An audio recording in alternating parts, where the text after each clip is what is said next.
Hello, everyone. My name is Kang. I am a mother red kangaroo from the vast inland plains of Australia. And today, I will tell you the story of motherhood among my kind. This is not a legend about an invincible animal, and it is not a human story placed inside a kangaroo's body. It is a journey built from the real biology of my species, how we choose mates, give birth, produce milk, and respond to drought.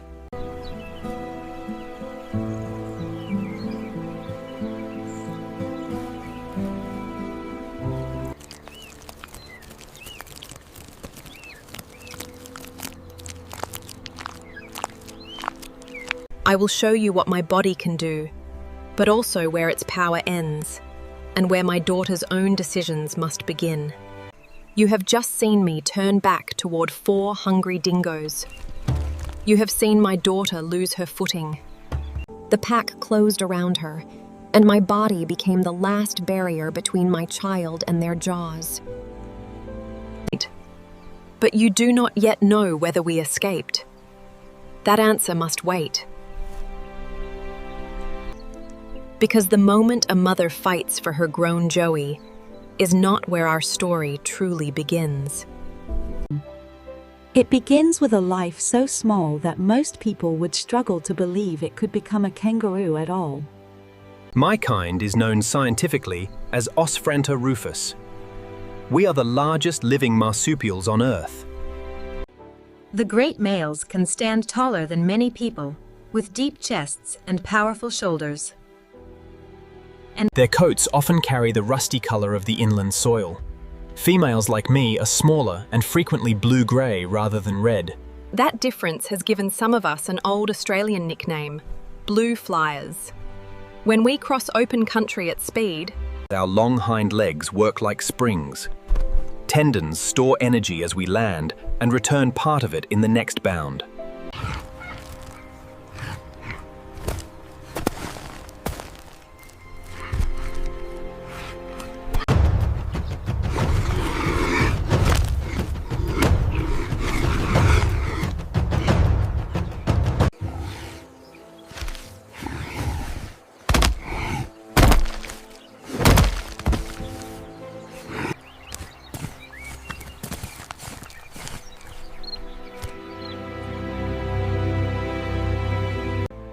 our heavy tails steady us in motion and support us when we move slowly or rise upright.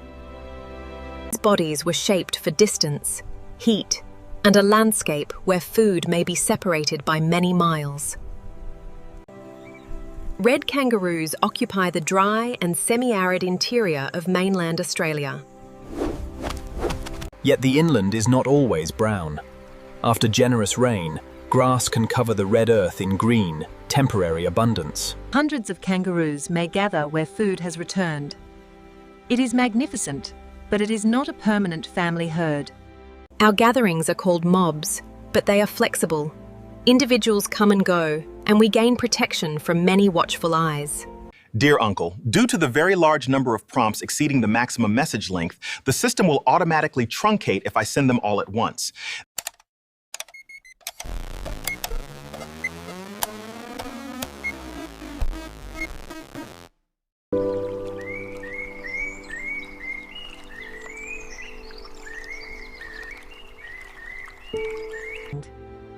But every mother remains primarily responsible for her own young. Our relatives solve survival in different landscapes. Grey kangaroos, wallaroos, and smaller wallabies each follow a different path. Tree kangaroos have carried the macropod body plan into the forest canopy, where balance on branches matters more than speed across open ground. I belong to the open country. My child would have to see danger at a distance, find firm ground, and turn speed into survival. Red kangaroos do not usually form lifelong pairs, and a male does not remain beside a female to help raise her Joey. Males compete for opportunities to mate, and larger, stronger, socially dominant males often gain more of those opportunities. For the male, mating may be the end of his investment. For me, it was only the beginning. He would not bring food, guard my pregnancy, or help protect the newborn that might follow. After conception, the embryo began developing inside my uterus, but the active pregnancy would last only about 33 days. Compared with the pregnancies of many large placental mammals, that is extraordinarily brief. During these weeks, my body required steady nutrition, but the strain of pregnancy remained small compared to what would come.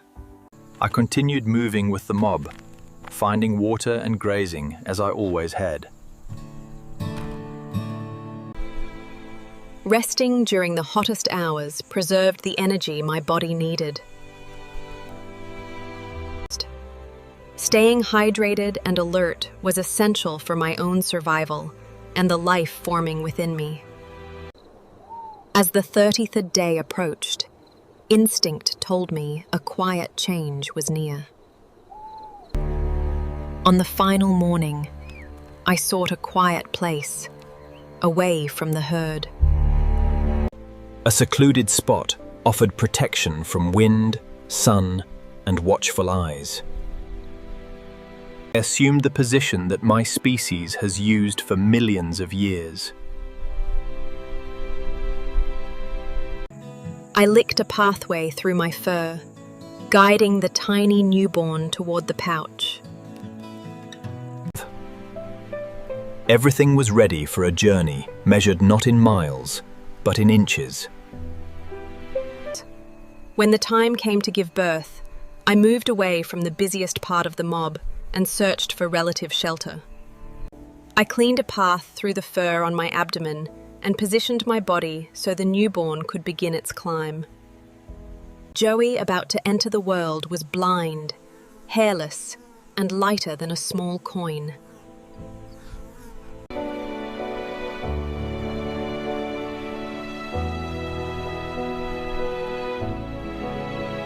It could not stand, follow me, or survive exposed on the ground. Yet its forelimbs were ready for one essential task. It had to climb without being carried. One wrong direction, one fall, or one sudden movement for me could end its life. I caught the faint scent of a predator, but I could not run while the newborn was climbing.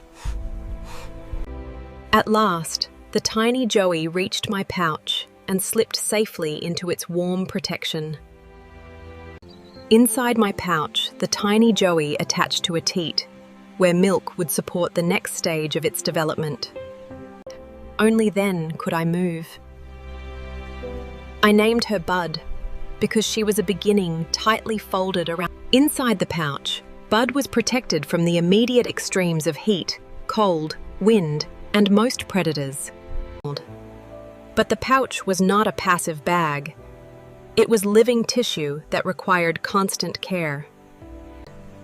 I cleaned it regularly, managed my body temperature, and carried her everywhere I needed to travel.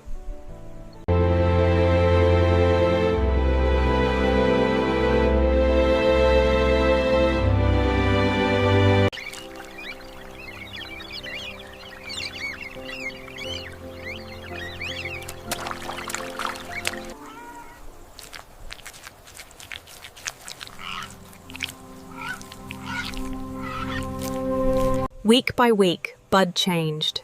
Her body was growing, even though most of her world was still the darkness of my pouch. Her ears formed, her eyes began to open, and the hind legs that had once been almost absent slowly lengthened. Fine fur spread across her skin, and the body that had entered my pouch began taking the unmistakable shape of a kangaroo. The world outside remained dangerous, but for a time, I carried her entire world with me.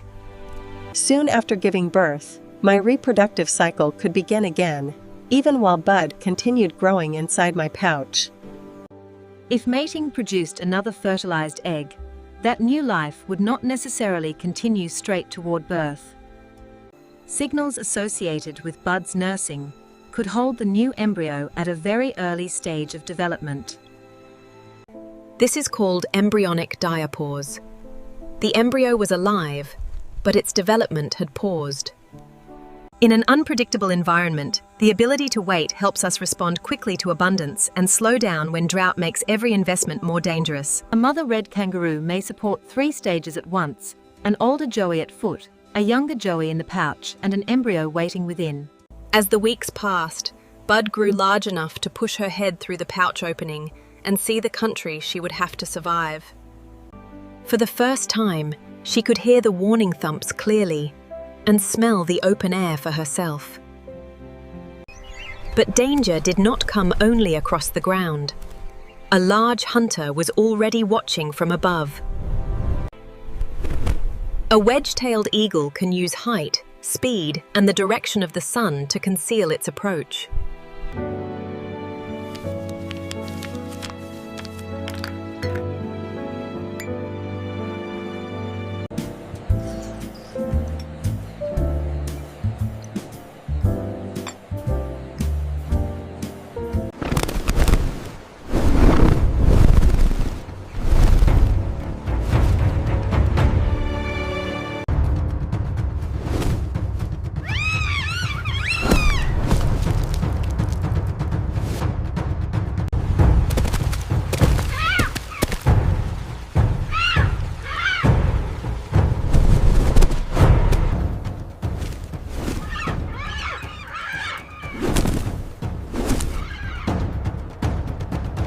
The eagle is not cruel.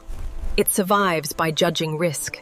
And today, this mother made the cost too high. Weeks later, Bud crosses another threshold, leaving the pouch completely to meet the ground beneath her own feet. Her first landing is uncertain, but balance is a lesson that the young kangaroo must discover through movement. She learns by watching me, one uncertain hop becoming another, while her growing tail teaches her body where balance lives. By copying my choices, Bud begins tasting grass, though milk will remain her safest source of nourishment for months.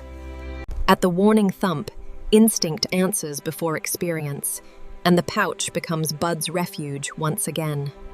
One warning passes through the mob like a silent current, turning hundreds of grazing animals into watchful sentinels. Not every alarm reveals a hunter, yet in the wild, caution wastes less than a single moment of carelessness. Safety is more than escape. Through grooming, scent, and touch, I renew the bond that helps Bud recognize home. Although Bud now tastes grass and explores outside, my milk still supplies the energy and protection her growing body requires. Each morning, Bud travels farther from my pouch, strengthening the tendons and muscles that will one day carry her at remarkable speed. Falling is part of learning, and before danger can claim the mistake, my body is already waiting below her. Unlike solitary mothers, I can raise my daughter within a loose gathering where many eyes may detect danger before mine.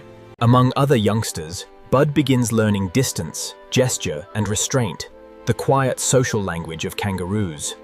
The mob offers more watchers, but not perfect safety.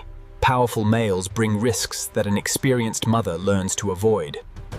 Even drinking must be learned carefully, because every water source offers life while asking us to remain alert. Water gathers many lives into one place, so before Bud drinks freely, I teach her to notice what moves beneath the surface. The movement belongs to a harmless turtle, but caution must come before recognition, because the next ripple may tell another story. The green season never promises permanence, and as the water retreats, every mouthful begins to demand a wiser choice. Bud follows my path not from obedience alone, but because each safe step carries experience she has not yet lived long enough to earn. Long before rain touches the earth, shifting wind, falling pressure, and distant thunder warn my senses that the country is changing again. Shelter is not simply the nearest cover. I must avoid exposed trees and low ground where sudden water can become a trap.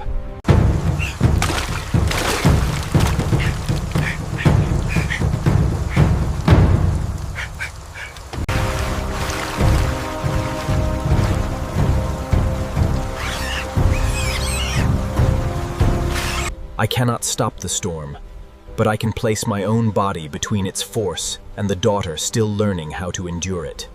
When the storm releases us, Bud rises unharmed, carrying one more lesson that no peaceful morning could have taught her. After danger passes, survival continues through careful choices, and Bud now understands why she must read every step I take. The same storm that threatened Bud has renewed the pool and uncovered fresh food, because danger and abundance often arrive together. I cannot explain the world in words, so Bud learns through imitation, feeding, grooming, and watching the horizon as I do. Fresh tracks hold the scent of a dingo, and darkness will give the hunter cover that the open day denied it. A lone dingo searches for weakness, but before it can reach Bud, it must first pass the strongest part of me.